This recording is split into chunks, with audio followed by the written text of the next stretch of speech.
ada bebek yang lagi viral nih. Ya, si bebek bumbu hitam khas Madura ini bikin orang-orang rela antri.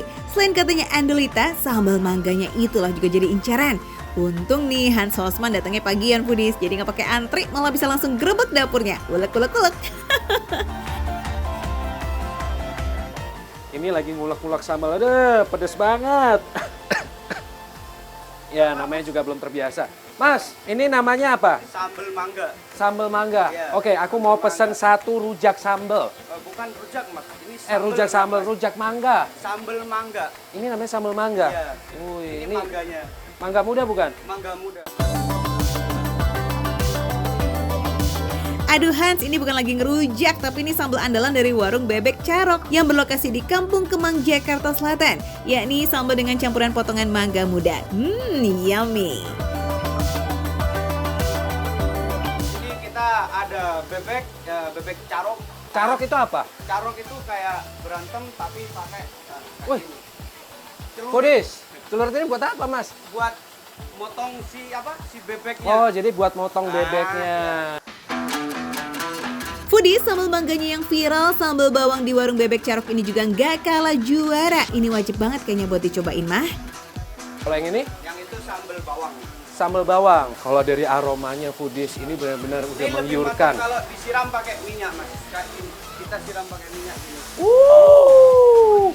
Jadi gurih ada, pedas juga ada. Wih, kalau teman makan bebeknya aja seendel ini, penasaran kan gimana lazisnya si bebek? Yuk gercep kita pesen ya Hans. Jadi sehari habis berapa ekor ini mas? Sekitar 800 lah. 800 ekor. 800 ekor habis dalam satu hari Foodies. Wow. Pertama kali harus diapain dulu nih sebelum digoreng? Untuk yang porsi besar kita cuman tinggal diiris gini aja. Nah, seperti ini aja. Oke, aku coba ya. Dalamnya sama matangnya. Nah Foodies, sebelum digoreng dan diiris-iris pakai celurit nih, daging bebek ini sudah direbus selama 3 jam. Katanya biar daging bebeknya jadi super lembut dan no alot-alot klak. Hasil celuritan Hans Hosman. Sebentar lagi aku mau ngelamar mas jadi chef di sini. Ya, nggak apa-apa. Bener ya? Iya. Terima ya. Oke, saatnya bebek digoreng. Ini goreng bebeknya pakai api besar ya Foodies dan hanya 5 menit aja. Smells good. Nah, Foodies bisa lihat ya. Ini bumbunya sedang dimasak. Kalau Foodies bisa ngerasain, bumbunya ini aromanya nikmat banget. Dan bikin aku yang dari tadi lapar jadi makin lapar, pengen cepet-cepet makan. Nih, Foodies mau lihat nggak bumbunya? Tuh. Wih, bumbunya kental sekali. Terus kelihatan juga ada rempah-rempah dan cabai di dalamnya. Oke Foodies, bebeknya udah matang, sekarang kita ambil nasi dan bumbunya ya. Nah Foodies, nggak hanya sambalnya nih yang punya 2 pilihan. Bumbu di warung Bebek Carok ini juga tersedia dalam 2 pilihan. Selain bumbu hitam khas Madura, di warung ini juga ada bumbu laos. Bumbu laos dibuat dari lengkuas parut, kunyit, dan rempah-rempah lainnya.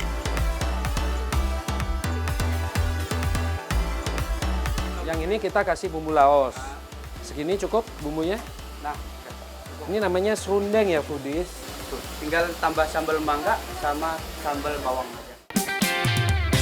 Untuk menu bebek bumbu laos ini paling pas kalau dimakan sama si sambal mangganya Foodies. Nah selanjutnya kita ambil menu favoritnya yuk, bebek bumbu hitam. Bumbu hitam ini punya aroma yang khas banget dan padat banget loh Foodies. Penuh dengan rempah-rempah yang dibuat dari campuran kunyit, lengkuas, jahe, dan bawang-bawangan plus pakai sereh. Udah kebayang kan endolnya?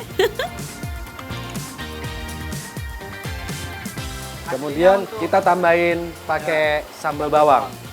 Tadi udah pakai sambal mangga, sekarang pakai sambal bawangnya. Wih, seger sekali nih Foodies. Nah Foodies, ini dia bebek bumbu laos sambal mangga, bebek bumbu hitam sambal bawang, kangkung tumis terasi, siap buat ditakis. Selamat ngiler. Nah Foodies bisa lihat ya, ini bebeknya. Ditaburin dengan bumbu khas Madura. Wah, bebeknya empuk banget. Beneran, bumbunya juga meresap sampai ke daging yang paling dalam. Dan rasa bumbunya itu gurih, gurih banget. Dan bumbunya pun sebenarnya sudah pedas. Serius ini enak banget.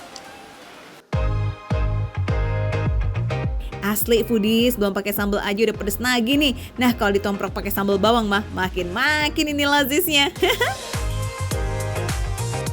Pedasnya nampol banget. Pedasnya nampol banget. Makan nasi hangat-hangat. Duh, sempurna. Serius foodies. Ini bebek terenak yang pernah aku makan. Dan empuk banget nih. Coba lihat. Diginiin aja udah kesuir. Wah, Hans sudah bilang ini bebek terenak yang pernah dia makan. Wah, pantas aja viral ya foodies. Oke, next kita pindah yuk ke bebek bumbu Laos. Selembut ini dagingnya foodies. Tuh lihat. Teksturnya lembut banget. Nih ya. Jadi serundeng ini lengkuas yang membuat bebek ini menjadi lebih terasa gurih. Bebek bumbu Laos makin gurih lagi karena ada parutan lengkuasnya yang garing dan rasanya udah nyatu sama si rempah-rempah lainnya. Super duper lazis pakai banget. Fix bebek carok, maka Receh approve ya guys. Kalau dari tampilannya sih kelihatan seger banget foodies. Tuh. Sambelnya itu asam, seger banget. Untuk yang nggak begitu kuat pedas, aku saranin malah pakai sambal mangga. Lebih pedas sambal bawang yang tadi aku makan dibandingin sambal mangga ini. It's sambal mangganya fantastis banget. Rasa kecut, asam, gurih, dan pedas jadi satu. Seger banget, nget. Nah, buat ngademin lidah kita geser yuk ke kangkung terasinya dulu nih. Yang ini tuh gurih seger yummy loh foodies. Ayo yang udah pada kepatil racun makan Receh dan ngiler parah nih ngeliat Hans makan. Cus langsung gercep ya ke bebek carok yang ada di Kampung Kemang, Jakarta Selatan. Buka dari jam 9 pagi foodies sampai jam 10 malam. Harganya berapa? Tenang, aman kok. Pasti receh dan dompet friendly. Ya kan Hans? Untuk satu porsi ini dapat nasi plus bebek itu harganya cuma 18.000. Bener-bener receh kan? Makanya saksikan terus Makan Receh, menu receh tapi rasanya nggak recehan.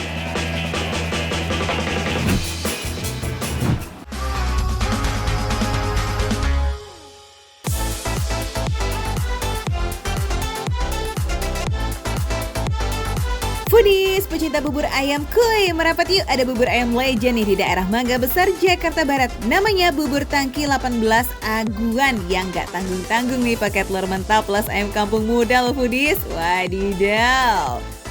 Gimana? Udah pernah nyobain belum? Aduh hai, bakal tak kedul-kedul banget ini kalau makan di mari. Terus kita kepo ini bareng sama Reska Syams, kuy. Halo Ko. Halo, apa kabar? Baik dong, kamu baik kan? Baik. Oke, nah Ko, tadi kan saya udah penasaran banget nih sama bubur ayam Aguan. Di sini tuh spesial bubur ya berarti ya? Ya, Nah, tapi saya mau nanya nih, bedanya tuh apa sih sama bubur ayam yang lain? kita menggunakan ayam telur kampung merah. Waduh, enak banget tuh Budis. Ko, saya mau pesen itu, Ya. tapi saya boleh nggak ikutan ngeliat ngeraciknya gimana? Boleh? Boleh ya? Boleh. Oke, Silahkan. di situ ya. Siap. Let's go Budis. Oke foodies, sebelum diracik-racik kita intip-intip manja dulu bahan-bahannya yuk. Lihat tuh, ada telur ayam kampung, lada, kecap asin, cokwe, ayam rebus, bawang goreng, daun bawang, dan juga seledri. Step pertama, masukkan telur ayam kampungnya ya foodies. Tapi ingat, jangan lupa pisahin putih telurnya terlebih dulu. Nah kalau udah, cus deh tuh masukin kuning telurnya ya ke dalam mangkok. Oh, jadi ini mentah langsung ditaruh di mangkok, baru habis itu ditutupin pakai bubur panas. Betul sekali. Biar jadinya setengah mateng. Iya. Lihat. Menarik. Kita tutup. Widih, kelihatan banget kan kalau buburnya panas banget foodies. Asapnya itu loh, sampai ngebul-ngebul. Jadi wajar banget kalau telurnya bakal jadi setengah matang. Nah, kalau buburnya udah, cus kita tambahin lada dan kecap asin. Kita pasti. Oke, berarti tinggal ayam. Saya mau nih kok. Boleh? Oke, Silakan. Budis. Biar sesuai selera. Bebas. Oke, saya kasih ayam nih ya. Oke.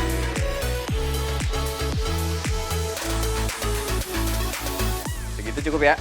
Bebas, terserah. Oh, terserah. Suka, Udah, ya. segitu aja. Wah, padahal kesempatan emas tuh kalau mau ambil banyak ya Reska. Tapi nggak apa-apa sih, biar ada space ya buat topping yang lain ya kan. Bakal menggunung juga loh nanti jadinya.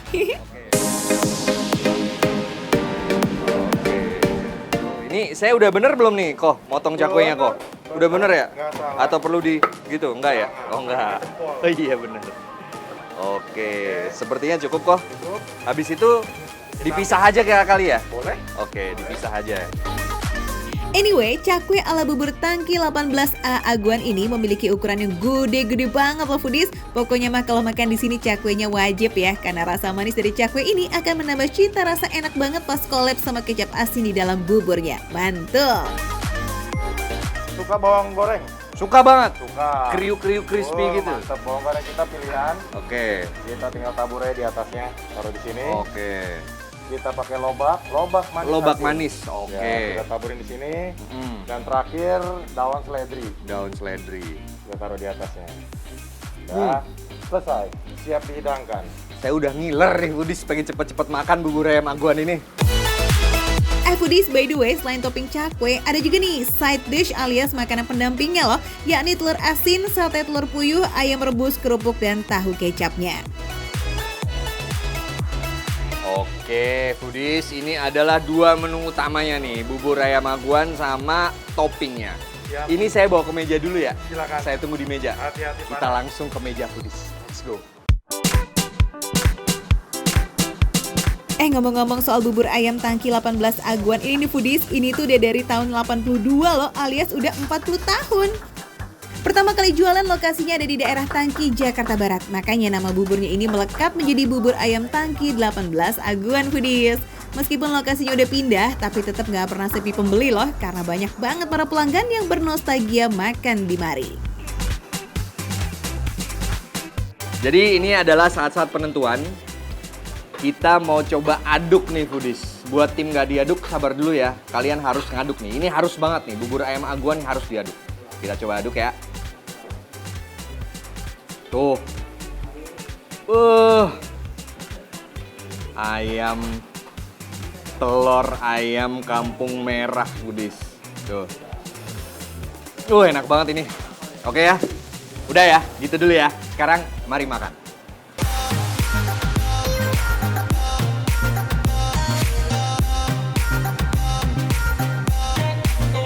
Kesan pertama saya waktu habis makan, ini kuning telur ayamnya tuh berasa banget, enak banget. Setengah matangnya tuh pas kalau buat saya ya. Gimana Reska? Endes kan? Tekstur buburnya yang lembut emang menyatu banget dengan telur setengah matangnya nih foodies. Jadi pas masuk mulut, wadidaw, meremelek lah dibuatnya. Gurihnya pas. Biasanya kalau kita makan bubur ayam lain itu kan ada yang terlalu asin, terlalu gurih karena terlalu banyak kuah gitu ya. Ini enggak, ini pas, enak. Oh ya, kalau pakai toppingnya gimana tuh rasanya? Sekarang saya mau nyoba pakai toppingnya nih foodies.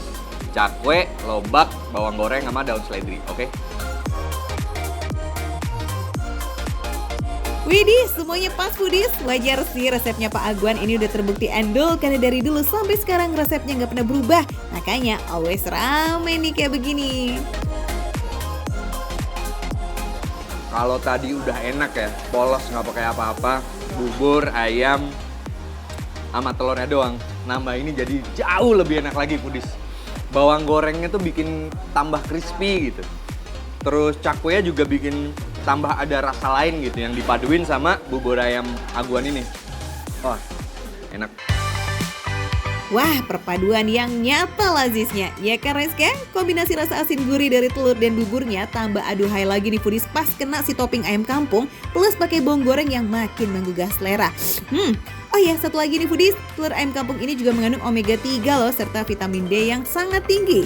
Bermanfaat banget untuk menjaga kesehatan tulang, gigi, syaraf, dan otak kita. Mantul dong. Reska, kalau pakai sambal plus pakai sate telur puyuhnya gimana tuh rasanya? Pasti makin dahsyat ya. Oke. Kita coba foodies.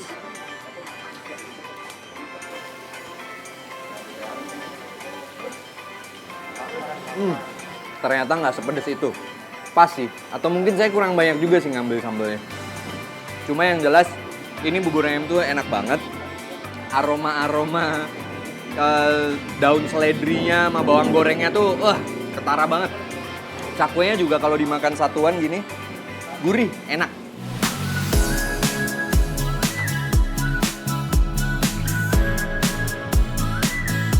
Yaudah foodies, daripada tambah mengiler kita ngeliat Reska makan, cus langsung aja kita samperin ya. Bubur ayam Tangki 18 Aguan di Jalan Mangga Besar 1 nomor 20B Jakarta Barat. Serbu ya, ajak keluarga, oke?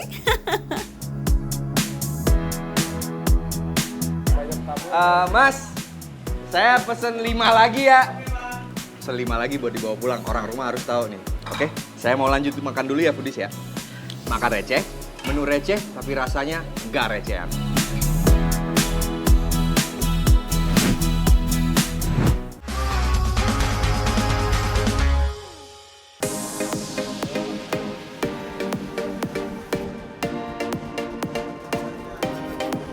Jadi sebelah kiri sama sebelah kanan beda nih, tuh kan? Potongannya beda foodies. Yang sebelah kiri aku, kanan dari foodies, ini adalah sate kulit ya Mas ya? Iya. Bener kan sate kulit? Iya. Bengong aja sih Mas ya, mikirin apa? Ini sate kulit, yang ini sate ayam. Iya. Foodies, sate adalah salah satu menu makanan tradisional asli Indonesia yang akrab banget di kehidupan sehari-hari masyarakat Indonesia. Makanya buat sebagian orang nih, sate punya tempat tersendiri ya, dan kayak nggak pernah bosen gitu loh buat menyantapnya. Nah kira-kira kali ini Putih mau masak sate apa lagi nih? Kalau dari warna dagingnya yang kayak polosan gitu, udah pasti bukan sate biasa ya foodies. Kayaknya sih sate taichan, bener nggak Put?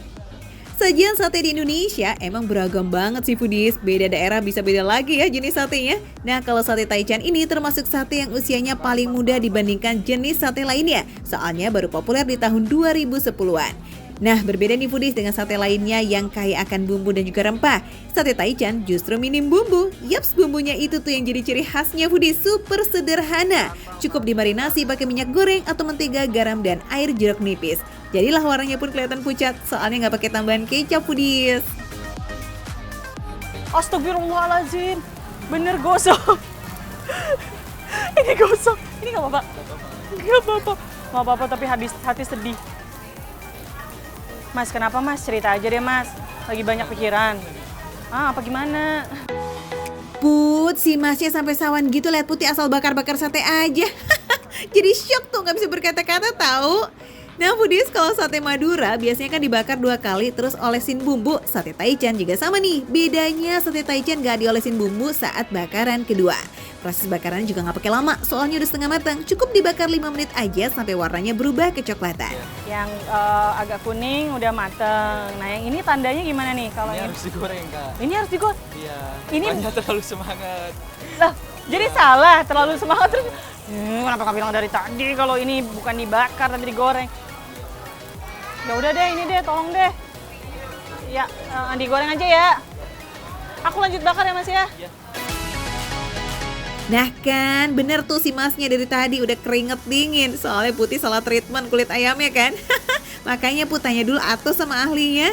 Kulit ayamnya ini foodies sebelum berenang ke minyak panas harus dikasih bumbu dulu ya. Biar rasanya lazis, celup-celup ke bumbu baru itu digoreng. Anyway, sate dagingnya udah matang kali ya. Tadi kan warnanya udah coklat merata gitu. Bener nih udah matang, ya nggak sih?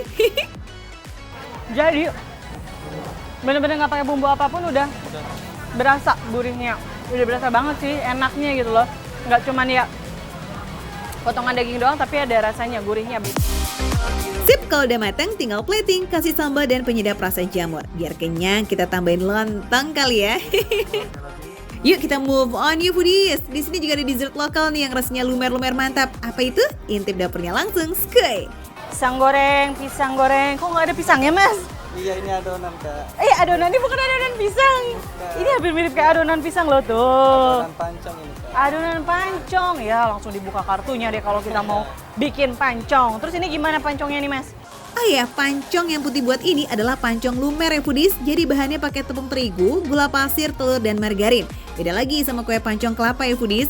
Sejujurnya nih ya, Putih tuh sempat bingung tadi mau pilih rasa yang mana. Yang jelas sih bukan rasa yang pernah ada. Soalnya di sini adonannya aja ada beberapa pilihan. Nah, akhirnya Putih pilih adonan stroberinya. Sukanya samaan nih sama kita. Selain ini ada adonan apa lagi? Yang tadi original? Iya, ada yang hijau, ada yang pandan. Oh, ada yang pandan. Dan nggak cuma di adonannya aja, tapi padadam! Toppingnya juga banyak. Toppingnya banyak banget. Bingung milihnya nih, Mas. Tuh kan, kue pancongnya emang udah ngikutin zaman banget foodies kekinian yes. Topping sama adonannya dibuat sehits mungkin dengan rasa yang pasti lazis. Bisa pilih nih 2-3 rasa juga, disesuaikan sama selera aja. Misalkan adonan strawberry toppingnya dark chocolate atau adonan original toppingnya green tea sama taro. Selain itu masih ada pilihan rasa lainnya juga nih foodies, tiramisu, meses, dan keju. Semua bisa dipadukan. Langsung aja kita tuang adonan ke dalam cetakan khusus. Nah, ini pancongnya juga bisa request mateng atau setengah mateng ya. Siram. Wah, ngaco banget. Maaf. Segala. Ini gini. Astagfirullah, Mas, luber, tolongin. Put, semangat sih harus, tapi nggak gitu juga kali konsepnya. Emang paling bener makan aja, biar nggak tumpe-tumpe itu dagangan orang tahu. Setelah dirapin sama masnya, tinggal tunggu kue pancongnya matang ya foodies. Iya. Oke. Jadi dari bentuk aja udah kelihatan beda ya, yang matang itu bener-bener kokoh bagian bawahnya. Atasnya yang setengah matang lumer. Lumer sekali. Aduh, ngiler banget gak sih ngeliatnya? Kebayang tuh yang lumer-lumer nikmat ya kan, meleleh di mulut. Aduh, tinggal dipercantik pakai topping deh. Mau dong? Jadi ini udah jadi ya, Mas ya? Udah jadi, Kak. Setengah matang sama matang. Kita coba dulu foodies. Oke, thank you, Mas. Let's go. Asik foodies, kue pancongnya udah jadi. Sate taichan juga udah manggil-manggil di meja. Yuk langsung aja kita santap bareng ya. Nah, berhubung tadi udah nyobain rasa taichan originalnya, sekarang langsung kita eksekusi nih pakai bumbunya foodies. Udah pasti beda. Pedes. Kayak gadoin sambal. Nah, jadi kalau aku sendiri sebenarnya lebih suka rasa originalnya yang tanpa dikasih campuran kaldu jamur sama sambal. Bener-bener berasa bumbunya. Kalau udah dicampur sambal, jadi kayak rasa bumbunya itu ketutup sama rasa pedesnya. Buat yang gak suka pedas, kayaknya bisa pakai cara Putih nih. Atau kalau kurang gurih bisa cocol pakai kaldu jamur aja. Tapi buat pecinta pedas, ini sambalnya mah nampol banget. Punya ciri khas yang beda dari sambal taichan lainnya. Jadi tambahan rasa yang beda gitu deh di sambalnya foodies. So, nggak cuma pedas doang. Lanjut, ada sate yang gak kalah favorit nih. Bahkan selalu cepet banget abisnya. Ini dia sate kulit. Selera masing-masing, dan kalau aku tetap lebih suka tanpa dikasih tambahan apapun. Gak heran kalau sate kulit ini jadi idola, soalnya emang tekstur garingnya tuh pas banget, gurihnya juga pas, tapi lazisnya aduh pakai banget. Dari segi ukuran pun sate taichan di sini potongannya lumayan besar ya, jadi lebih puas gitu loh makannya foodies. Kalau kalian lagi lapar banget, wajib pakai lontongnya. Ini bakal kenyang sih. Aku jamin bakal kenyang karena potongan dari satenya aja udah gede, sama lontong jadi porsi besar. Wah, bakalan lebih mantap lagi nih kalau bumbunya diguyur langsung ya nggak guys? Jadi nggak effort buat cocol-cocol lagi kita. Ya sebenarnya balik lagi ke preference masing-masing sih ya, sesuai selera kamu aja. Oke, abis makannya pedes-pedes, pas banget nih kalau kita menyantap yang dessert lokalnya. Cus, mumpung kue pancongnya masih anget-anget gimana gitu. Icip dulu ya yang setengah matangnya. Favoritnya kue pancong di sini memang yang setengah matang foodies tuh. Jadi ada sensasi lumer-lumernya di mulut, terutama di bagian tengahnya, tapi bukan yang lumer kayak melted coklat yang berlebihan gitu loh, kan beda ya rasanya. Kalau meltednya coklat itu kayak manis banget ya. Nah kalau ini tuh manisnya pas. Suka banget deh yang setengah matang kayak gini. Nah, foodies seperti yang udah Putih bocorin tadi, kalau mau beli kue pancong di sini pilihan toppingnya tuh banyak banget ya kan. Jadi mending tentuin dari seminggu sebelumnya kepengen pakai topping apa, biar nggak bingung kalau udah datang ke sini.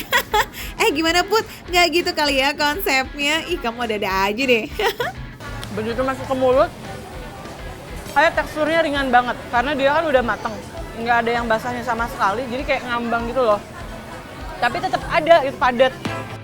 Toppingnya juga punya rasa manis yang pas foodies, jadi nggak perang di mulut antara manis adonan sama si toppingnya. Ngeblend banget. Secara visual juga pancong ini nggak kelihatan kayak pancong ya, lebih ke kue gitu ya foodies. Soalnya tuh dibalik, jadi kelihatannya kayak kotak aja gitu. Belum lagi toppingannya yang bikin salfok ciamik abis. Padahal nih kalau dibalik ya kayak bentuk kue pancong pada umumnya aja. Eits, kalau mau ngebalik, balik sendiri aja ya pas beli kesini, oke? Nggak jauh kok tempatnya, di kawasan Meruya Selatan Joglo, Jakarta Barat. Oh ya, namanya Pancong Ajib Joglo sama sate Taichan Joglo, oke? Cocok banget sih nih buat ajakin keluarga kesini. Ada yang manis buat si kecil, ada yang asin buat si orang tuanya. Setuju kan foodies? Langsung aja mampir ke sini ya foodies ya. Makan receh, menu receh tapi rasanya nggak recehan. Aduh, yang mana dulu nih? Ini nih mau foodies mau.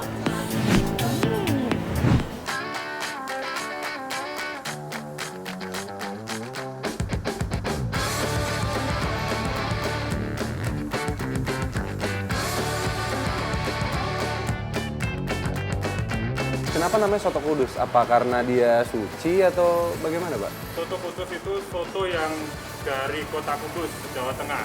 Oh, jadi soto kudus itu namanya karena berasal dari Kudus ya, Pak ya? Jawa Tengah ya. Bedanya dengan soto lain, si soto kudus ini menggunakan suiran daging ayam kampung. Selain itu, jenis kuah yang digunakan ini kuah bening, jadi tanpa santan ataupun susu seperti sobet alias soto Betawi. Ini warnanya nggak bening nih, Pak? Ini Kalau ini nasi gandul. oh, ini nasi gandul ya? Nasi gandul nih khas Pati. khas Pati. Ya, Jawa Tengah. Oke, ini foodies aku penasaran juga nih. Ini saya mau cobain yang ini nih, Pak. Boleh. Saya boleh coba ikut racik juga ya? Boleh, boleh. Boleh ya?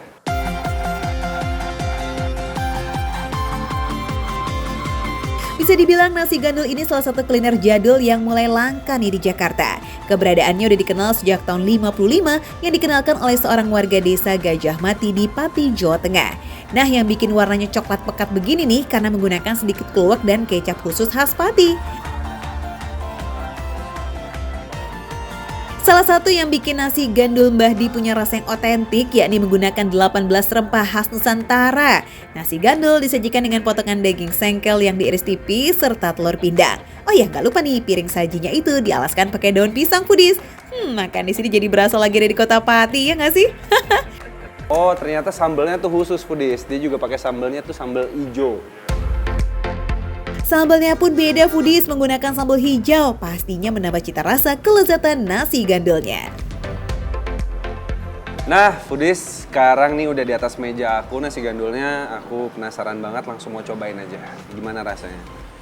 Pas banget nih, di luar habis hujan. Makan yang hangat-hangat dan berkuah. Kuliner berkuah mah emang selalu jadi jawaban di kala cuaca sendu ya foodies. Nasi anget plus kuah nasi gandul yang anget, wih perfecto. Bikin nyaman banget di perut. Kuahnya bersantan banget. Kental. Ini dagingnya diiris tipis gitu foodies. Tapi kayaknya sebelumnya udah dibumbuin juga sama dia. Jadi memang tanpa pakai apa-apa pun juga dagingnya udah gurih juga foodies gitu. Oh iya foodies, di sini kalian bisa pilih juga nih mau nasi gandulnya aja atau dengan topping telur pindang. Kalau dilihat dari warnanya sih ini diolah dengan sempurna ya, karena warna kecapnya itu meresep banget sampai ke dalam telur. Oke deh, dari nasi gandul kita geser ke soto kudus ya foodies. Terus isi ayamnya ini loh foodies. Ini banyak banget isi ayamnya, tuh sampai ke dalam-dalam. Ciri khasnya dari soto kudus ini selalu menggunakan mangkok yang mini. Biarpun nasi sama isian sotonya kelihatan padat berdesakan di mangkok mini, tapi ini nih yang bikin soto kudus itu jadi unik. Dan kalian harus tahu foodies, di sini makanannya juga murah-murah. Soto kudusnya itu harganya 15.000. Nah, nasi gandulnya itu harganya 20.000 aja foodies.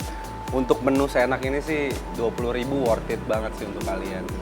Wax, hari gini ada makanan selezat itu cuma 15.000. Alamak, ini sih surga kuliner receh banget ya. Gimana foodies? Tertarik? Serbu aja langsung ya. Tempatnya ada di Jalan Kopi di nomor 65 Tambora, Jakarta Barat. Makan receh, menu receh, tapi rasanya nggak receh.